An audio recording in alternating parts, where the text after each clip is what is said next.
অচিন্ত কুমার সেনগুপ্ত প্রণীত গৌরাঙ্গ পরিজন গ্রন্থ থেকে পাঠ। আজকের বিষয় বাসুদেব সার্বভৌম।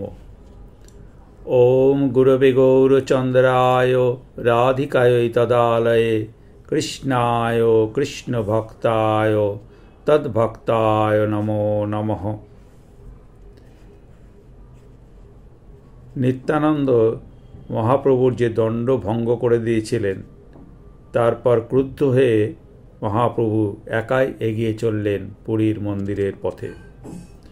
সর্বাগ্রে একাই ঢুকলেন পুরীতে, একাই মন্দিরের দিকে ছুটলেন।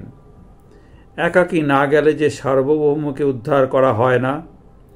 নবদ্বীপের মহেশ্বর বিশারদের পুত্র, নামে বাসুদেব, উপাধিতে সার্বভৌম।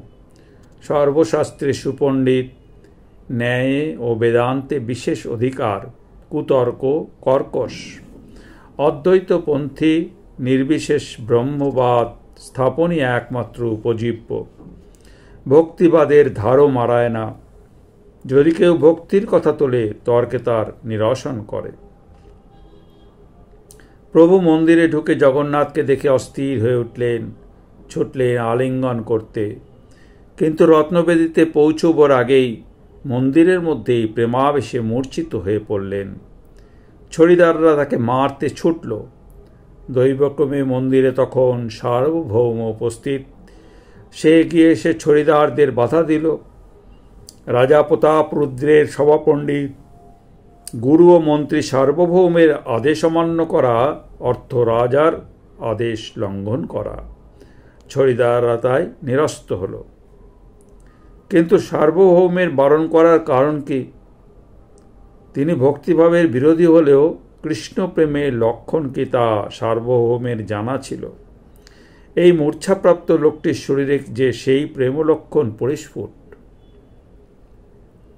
তন্ময় হয়ে দেখতে লাগলো সার্বভৌম। কিন্তু প্রভুর মূর্ছা যে ভাঙে না। সার্বভৌম শিষ্যদের বলল, একে আমার বাড়িতে নিয়ে চলো। শিষ্যরা প্রভুকে বহন করে সার্বভৌমের বাড়িতে নিয়ে গেল, পবিত্র স্থানে শুইয়ে দিল। কিন্তু দেহ একেবারে নিষ্পন্দ, শ্বাস আছে কি নেই বোঝা যাচ্ছে না। সার্বভৌম প্রভুর নাকের সামনে তুলো ধরল, দেখল তুলো অল্প অল্প নড়ছে। তাহলে প্রাণ আছে এখনো, ধৈর্য ধরল সার্বভৌম। কিন্তু এই তরুণ সন্ন্যাসী কে? এত রূপ সে কোত্থেকে নিয়ে এলো? এ তো শুধু রূপ নয়, এ ভাব, এ মহাভাব। সার্বভৌম জানে এ সুদীপ্ত মহাভাব শুধু নিত্যসিদ্ধ ভক্তেই সম্ভব। তবে সন্দেহ নেই এ সন্ন্যাসী মহাভক্ত। কতক্ষণে বাহ্যজ্ঞান ফিরে আসে, সার্বভৌম অপেক্ষা করতে লাগল। ওদিকে প্রভুর সঙ্গীরা চলে এসেছে মন্দিরে, কিন্তু প্রভু কোথায়? সিংহদ্বারে লোকের বলা বলি শোনা গেল, কে এক সন্ন্যাসী জগন্নাথকে আলিঙ্গন করতে গিয়ে মূর্ছিত হয়ে পড়েছিল। তার জ্ঞান হয় না দেখে সার্বভৌম ভট্টাচার্য তাকে তার বাড়িতে নিয়ে গেছে। এই নিশ্চয়ই আমাদের গৌরহরি, সঙ্গীরা স্থির করল। কিন্তু সার্বভৌমকে, তার বাড়ি কোথায়? এমন সময় মন্দিরে গোপীনাথ আচার্যকে দেখা গেল। গোপীনাথ আগে নবদ্বীপে থাকত, প্রভুর ভক্ত। ভক্ত শুধু নয়, তত্ত্বজ্ঞ, অর্থাৎ সে জানেও বিশ্বাস করে প্রভুই ভগবান শ্রীকৃষ্ণ। তাছাড়া সে সার্বভৌমের ভগ্নিপতি।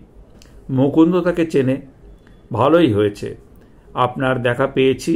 লোকমুখে শুনে অনুমান করছি প্রভু সার্বভৌমের বাড়িতে আছেন। আমাদের সেখানে নিয়ে চলুন। আমাদের আগে প্রভু, পরে জগন্নাথ। গোপীনাথ সবাইকে সার্বভৌমের বাড়িতে নিয়ে এলো। সবাই দেখল ধূলিধূসর দেহে অচেতন হয়ে শুয়ে আছে গৌরহরি। মুখ দেখে সকলের সুখ হলেও অবস্থা দেখে হৃদয় বিদীর্ণ হয়ে গেল। সার্বভৌম যথারীতি সেবা করছে, কিন্তু কতক্ষণে প্রভু বাহ্যজ্ঞান ফিরে পাবেন কেউ বলতে পারে না। প্রভুকে তো দেখলেন, এবার তবে জগন্নাথ দর্শন করে আসুন। সার্বভৌম তার ছেলে চন্দনেশ্বরকে সঙ্গে দিয়ে দিল, ঠিক মতো দেখিয়ে নিয়ে এসো। সঙ্গীরা ফিরে এসে দেখল প্রভু তেমন সমাহিত, তার ধ্যান মূর্ছা ভাঙেনি। সার্বভৌম ধ্যানভঙ্গের আশায় প্রভুর পায়ের কাছে চুপ করে বসে আছে। ভক্তদল উচ্চকণ্ঠে নাম কীর্তন আরম্ভ করল। তৃতীয় প্রহরে প্রভুর ধ্যান ভাঙল। তিনি হরি হরি বলে ওঙ্কার দিয়ে উঠলেন। সার্বভৌম কাছে এসে নমস্কার করল প্রভুকে, বলল, নমো নারায়ণ। সন্ন্যাসীকে এভাবে সম্ভাষণ করাই বিধেয়। কিন্তু প্রত্যুত্তরে প্রভু কি বললেন? প্রভু বললেন, কৃষ্ণে মতিরস্তু, তোমার কৃষ্ণে মতি হোক। মতি হলেই রতি জাগবে, আর রতি যদি জাগে তাহলে সর্বাবস্থায় আনন্দ, সর্বাবস্থায় কৃষ্ণ স্ফূর্তি। কৃষ্ণে মতিরস্তু শুনে সার্বভৌম বুঝলে এ বৈষ্ণব সন্ন্যাসী। মনে মনে স্থির করল, এনাকে বেদান্ত বৈরাগ্য শেখাবো, নিয়ে আসবো অদ্বৈত মার্গে। যে সন্ন্যাসী সে বেদান্তে প্রতিষ্ঠিত হবে না? বেদান্ত ছাড়া সন্ন্যাসকে কে রক্ষা করবে? সার্বভৌম বললে, আজ আমার এখানে আপনারা ভিক্ষে করবেন, আপনারা সমুদ্র স্নান করে আসুন। সঙ্গীদের নিয়ে প্রভু সমুদ্র স্নান করতে এলেন। বসলেন ভোজনে। সার্বভৌম বিরাট আয়োজন করেছে। পাছে প্রভু প্রত্যাখ্যান করে নিজেই লেগেছে পরিবেশনে। আমি এত সব পিঠা পানা খেতে পারবো না, প্রভু হাত গুটিয়ে নিলেন। এসব আমার সঙ্গীদের দাও, আমাকে কিছু লাফড়া তরকারি দিলেই চলবে। তা কি করে হয়? সার্বভৌম বললে, এ সমস্তই জগন্নাথকে নিবেদন করা হয়েছে, আপনি আস্বাদন করে দেখুন জগন্নাথের মুখে রুচবে কিনা। পরিপূর্ণ করে খাওয়ালো প্রভুকে। তুমি আর একা একা মন্দিরে যেও না, সস্নেহে বলল সার্বভৌম। হয় আমাকে সঙ্গে নিও, নয় আমাকে বলো, আমি লোক দিয়ে দেব। প্রভু বললেন, না, আমি মন্দিরের অভ্যন্তরে যাব না, গরুর স্তম্ভের পিছনে দাঁড়িয়ে দর্শন করব। তারপর প্রভুর জন্য একটি নির্জন বাসস্থান জোগাড় করে দিল সার্বভৌম। গোপীনাথকে বললে, এবার তবে সন্ন্যাসীর পূর্বাশ্রমের কথা বলো। সার্বভৌম যা জানল তার মতে এমন কি চমৎকার। নবদ্বীপে বাড়ি, নাম বিশ্বম্বর, বাপ জগন্নাথ মিশ্র। নীলাম্বর চক্রবর্তীর দৌহিত্র। নীলাম্বর সার্বভৌমের পিতা বিশারদের সমধ্যায়ী। সন্ন্যাস নিয়েছে কেশব ভারতীর কাছে, আর সন্ন্যাস নাম শ্রীকৃষ্ণ চৈতন্য। নামটি সুন্দর, সর্বোত্তম বললে সার্বভৌম, কিন্তু ভারতী সম্প্রদায়টা মধ্যম শ্রেণীর। গোপীনাথ বললে, প্রভুর সেই বাহ্য অপেক্ষা নেই, কোন সম্প্রদায় ভালো, কোনটা মন্দ, কোনটা মানি, কোনটা অমানি, এসব বিচার করবার তার অবকাশ ছিল না। কোনো প্রকারে সংসার ত্যাগ করাই তার উদ্দেশ্য। তাই সন্ন্যাস নেবার সময় সম্প্রদায় নিয়ে তিনি মাথা ঘামাননি। মিথ্যে গৌরবের প্রতি তার বিন্দুমাত্র মোহ নেই। কিন্তু ওর এখন পুরনো যৌবন। সার্বভৌম চিন্তিত মুখে বলল, এই সন্ন্যাস ধর্ম রক্ষা করবে কি করে? চঞ্চল ইন্দ্রিয়কে কি করে শাসন করবে? রক্ষণ শাসনের একমাত্র উপায় বেদান্ত। আমি একে বেদান্ত পড়াবো, বৈরাগ্য শেখাবো, নিয়ে যাব অদ্বৈত মার্গে। আর যদি এ সম্মত হয়, অন্য কোনো ভালো সম্প্রদায়ের থেকে একে নতুন করে সন্ন্যাস নেওয়াবো। গোপীনাথ ক্রুদ্ধ হয়ে অনেক বিতণ্ডা করল, কিন্তু সার্বভৌম টলল না। বললে, তোমাদের সন্ন্যাসী কি বলে? প্রভু সার্বভৌমকে উদ্দেশ্য করে বললেন, আমি অজ্ঞ বালক, আপনি জগৎগুরু, সর্বলোকের হিত সাধক। বেদান্ত পড়িয়ে সন্ন্যাসীদের কত উপকার করেছেন। আপনাকেই আমি গুরু বলে মানছি। আপনিই তো আমাকে মন্দির থেকে তুলে আপনার বাড়িতে নিয়ে এলেন। আপনার সঙ্গ পাবো বলেই তো আমার নীলাচলে আসা। আপনি এখন যা বলবেন তাই হবে। তবে বেদান্তের পাঠ নাও। বেদান্তই সন্ন্যাসীর বিধি, সন্ন্যাসীর ধর্ম। বিনীত ভঙ্গিতে তদ্গত তন্ময় হে প্রভু পাঠ শুনতে বসলেন। দিনের পর দিন 7 দিন পড়ানো হচ্ছে, কিন্তু ছাত্রের মুখে একটিও কথা নেই। সার্বভৌম ভাবছে, এ কি বদ্ধ পাগল না নির্বোধ? তবে হ্যাঁ না ভালো মন্দ কিছুই বলছে না কেন? তবে কি এ দাম্ভিক? তাও তো মনে হয় না। এমন নম্র বিনয়ী ছাত্রই বা কজন আছে? শেষে অসহিষ্ণু হয়ে সার্বভৌম জিজ্ঞেস করলে, 7 দিন ধরে পড়াচ্ছি, হ্যাঁ না কিছু বলছো না কেন? বুঝছো কি বুঝছো না, অন্তত সেটুকু বলবে তো। আমার শোনবার কথা আমি শুনে যাচ্ছি, বিনয় বচনে বললেন গৌর হরি। আমার ব্যাখ্যা বুঝতে পারছো তো? আমি মূর্খ, আমার পড়াশোনা কিচ্ছু নেই, তাই কিছুই বুঝছি না। বুঝছো না তো জিজ্ঞেস করছো না কেন? চুপচাপ বসে থাকলে চলে কি করে? বিনম্র মুখে প্রভু বললেন, বেদান্ত সূত্রের অর্থ তো পরিষ্কার, কিন্তু আপনার ব্যাখ্যায় মেঘাচ্ছন্ন। সার্বভৌম স্তব্ধ হয়ে রইল। এই অর্বাচীন সন্ন্যাসী বলে কি? অবশ্য আপনার ব্যাখ্যা শঙ্কর ভাষ্যকে অনুসরণ করছে। আমি বলতে চাইছি শঙ্কর ভাষ্যই বিপরীত। এখন আমার বক্তব্যটুকু শুনুন। শঙ্কর ভাষ্যে বলা হয়েছে ব্রহ্ম নিষ্ক্রিয়, নির্গুণ, নিরাকার, নির্বিকার, নির্বিশেষ, উপাধি বর্জিত। আর এই ব্রহ্মবস্তু একমাত্র জ্ঞানের দ্বারা লভ্য, সুতরাং ভক্তি উপাসনা অর্থহীন। এখন ব্রহ্মর অর্থ কি? যিনি বড় বৃহত্তম তিনিই ব্রহ্ম, আবার যিনি আমাকে বড় করেন তিনিও ব্রহ্ম। সুতরাং ব্রহ্মে শক্তি আছে। শক্তি না থাকলে বড় করেন কি করে? তাহলে ব্রহ্ম শক্তিমান। আর যিনি বৃহত্তমতার বৃহত্তমতা গুণ ছাড়া আর কি? তাহলে ব্রহ্ম সগুণ, সবিশেষ। যা সবিশেষ তাই সাকার। যেখানে শক্তি সেখানেই বৈভব, সেখানেই প্রকাশ বৈচিত্র্য। তাহলে ব্রহ্ম ঐশ্বর্যবান, ব্রহ্মই তো ভগবান। শ্রুতি ব্রহ্মকে নিরাকার বলেও নিরাকার ধরে রাখতে পারেনি। ব্রহ্মের হাত নেই, পা নেই, চোখ নেই বলছে। আবার সেই সঙ্গে বলছে তিনি গ্রহণ করেন, তিনি চলেন, তিনি দেখেন। হাত না থাকলে ধরেন কি করে? পা না থাকলে চলেন কি করে? নিরিন্দ্রিয় হলে ইন্দ্রিয়ের কাজ থাকে কেন?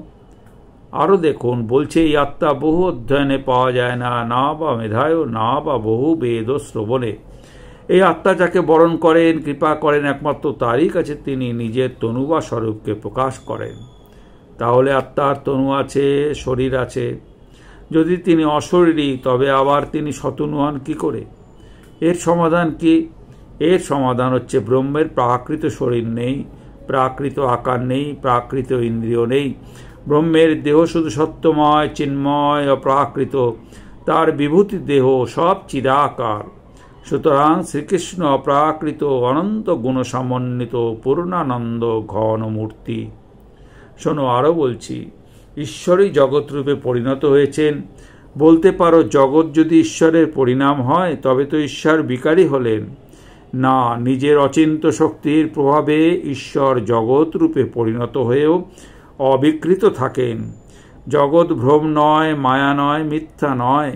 শুধু জীব দেহ আত্মবুদ্ধি মিথ্যা। অদ্বৈতবাদীরা যে ভ্রম বলে সেটাই ভ্রম। চোখের সামনে চারিদিকে যা দেখছি তার আদৌ অস্তিত্ব নেই। এ হতে পারে না। অস্তিত্ব আছে, তবে নশ্বর, বিনাশশীল। একমাত্র ঈশ্বরই অনশ্বর, অবিনাশী।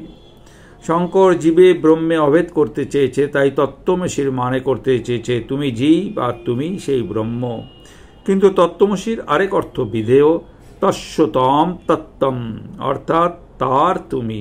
আর অসি অর্থ তার তুমি হও। তার মানে হে জীব, তুমি ব্রহ্মের হও, তুমি ব্রহ্মের আছো। তুমি ব্রহ্ম নও, তুমি ব্রহ্মের একজন। তুমি তার দাস, দাসানুদাস। আর এর অর্থই ভক্তি। তবেই দেখতে পাচ্ছেন সম্বন্ধ বা প্রতিপাদ্য বিষয় হলো ভগবান। অভিধেয় বা জীবের কর্তব্য হলো সাধন ভক্তি, আর প্রয়োজন হলো ভগবৎ প্রেম। এই তিন বস্তুর বাইরে শঙ্করাচার্য যা যা বলেছেন সমস্তই কল্পনা বলে। শঙ্করাচার্য মহাদেবের অবতার। মহাদেব হয়ে শঙ্কর বেদের কল্পিত অর্থ করলেন কেন? তাও ঈশ্বরের আদেশে। শ্রীকৃষ্ণ শিবকে বললেন, তুমি আগম শাস্ত্র দ্বারা সকলকে আমার থেকে বিমুখ করো, আর আমাকেও গোপন করে রাখো, যাতে সকলে বিষয় সুখে মত্ত হয়ে প্রজা বৃদ্ধির চেষ্টা করে। আচার্যের দোষ নাহি, ঈশ্বর আজ্ঞা হইল, অতএব কল্পনা করি নাস্তিক শাস্ত্র কইল। সমস্ত শুনে সার্বভৌম জড়বৎ নিশ্চল।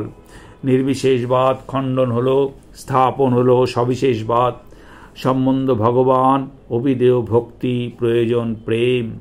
সাব্যস্ত হল নতুন তত্ত্ব। সার্বভৌমের মুখে কথা আর সরে না। একেই আমি কিনা অর্বাচীন ভেবেছিলাম। এই নবীন সন্ন্যাসী নিশ্চয়ই মানুষ নয়। জগতে ও তোমাতে ভেদ না থাকলেও হে নাথ, আমি জানি আমি তোমারই অধীন। আমি তোমার থেকেই জন্মগ্রহণ করেছি, কিন্তু তুমি আমার অধীন নও, তুমি আমার থেকে জন্মাওনি।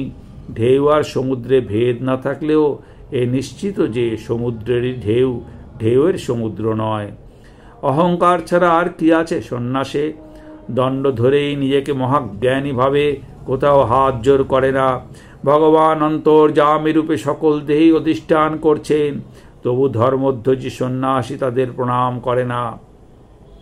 জীবের স্বভাব ধর্ম ঈশ্বর ভজন, তা না করে নিজেকে নারায়ণ বলে মানে। গর্ভবাসী যে ঈশ্বর তাকে রক্ষা করলেন, যার প্রসাদে তার জ্ঞান বৃদ্ধি হলো, সে আর কেউ নয়, সে নিজে। সে যে জগতের পিতা মাতা ধাতা পিতামহ, তাকে যে ভক্তি করে সেই তো সুপুত্র। পুত্র কি নিজেই পিতা? তবে প্রভু তুমি সন্ন্যাসী কেন? জিজ্ঞেস করল সার্বভৌম। আমি সন্ন্যাসী নই, আমি কৃষ্ণ বিরহে উন্মাদ। সার্বভৌমের পাণ্ডিত্য গর্ব ধূলিসাৎ হয়ে গেল, আর গর্ব নষ্ট হতেই চিত্তে ভগবত তত্ত্ব স্ফুরিত হল। নয়নে লাগলো দিব্য স্পর্শ, দেখল প্রভু তার সামনে সরভুজ মূর্তিতে দাঁড়িয়ে আছেন। সার্বভৌম পদতলে লুটিয়ে পড়ল, তার হৃদয়ের উপর প্রভু তার পাদপদ্ম রাখলেন। সার্বভৌমের দেহে সাত্ত্বিক বিকার দেখা দিল, দীনহীনের মতো কাঁদতে লাগলো সার্বভৌম। খবর পেয়ে ছুটে এলো গোপীনাথ। এ কি অসম্ভব কথা! সেই শুদ্ধ জ্ঞানী শুষ্ক জ্ঞানী তার্কিক পণ্ডিত ভক্তিরসের ভাবুক হয়ে গিয়েছে। তারপর একদিন প্রত্যুষে মন্দির থেকে প্রসাদ নিয়ে প্রভু সার্বভৌমের ঘরে পৌঁছলেন। ঘুম থেকে উঠে সার্বভৌম বলল, কৃষ্ণ কৃষ্ণ। এ কেমন হলো? কোনোদিন ঘুম থেকে উঠে কৃষ্ণ নাম বলেনি তো। এ কে বলালো? ঘর থেকে বেরিয়েই দেখতে পেলেন প্রভুকে। পায়ে লুটিয়ে পড়ে প্রণাম করল সার্বভৌম। প্রভু তাকে প্রসাদ দিলেন। সার্বভৌমের তখনও প্রাতকৃত্য হয়নি, মুখ ধোয়া হয়নি, স্নান সন্ধ্যা হয়নি, তবু সে অকাতরে সেই প্রসাদান্ন খেয়ে নিল। প্রসাদ তো সাধারণ অন্ন নয়, চিন্ময় বস্তু, কৃষ্ণের অধরস্পর্শে সুস্বাদুতম। প্রসাদে সার্বভৌমের শ্রদ্ধা দেখে প্রভু সার্বভৌমকে আলিঙ্গন করলেন, বললেন, আজ আমার ত্রিভুবন জয় হলো। সার্বভৌমের মহাপ্রসাদে বিশ্বাস হয়েছে। দুজনে বাহুবদ্ধ হয়ে নাচতে লাগলো। গোপীনাথ পরিহাস করে বলল, সে কি, তুমি নাচছ কি বলে? এ কি নাচ হচ্ছে, না লাফাচ্ছ পাগলের মতো? তোমার পড়ুয়ারা কি বলবে? বাইরের লোকই বা কি বলবে? সার্বভৌম বললে, যার যা খুশি বলুক, নিন্দে করুক, আর তর্ক বিচার করব না। হরিরসের মদিরা পান করেছি, এখন আমি নাচবো, লাফাবো, মাটিতে পড়বো, ধুলায় গুড়াগুড়ি দেব, কে আর আমাকে বাধা দেয়? সার্বভৌমের সমস্ত অভিমান খণ্ডন হয়েছে। বুঝেছে চৈতন্য চরণ ছাড়া আশ্রয় নেই, ভক্তি ছাড়া নেই শাস্ত্র ব্যাখ্যা। পাঠ এখানেই শেষ হলো। ওম।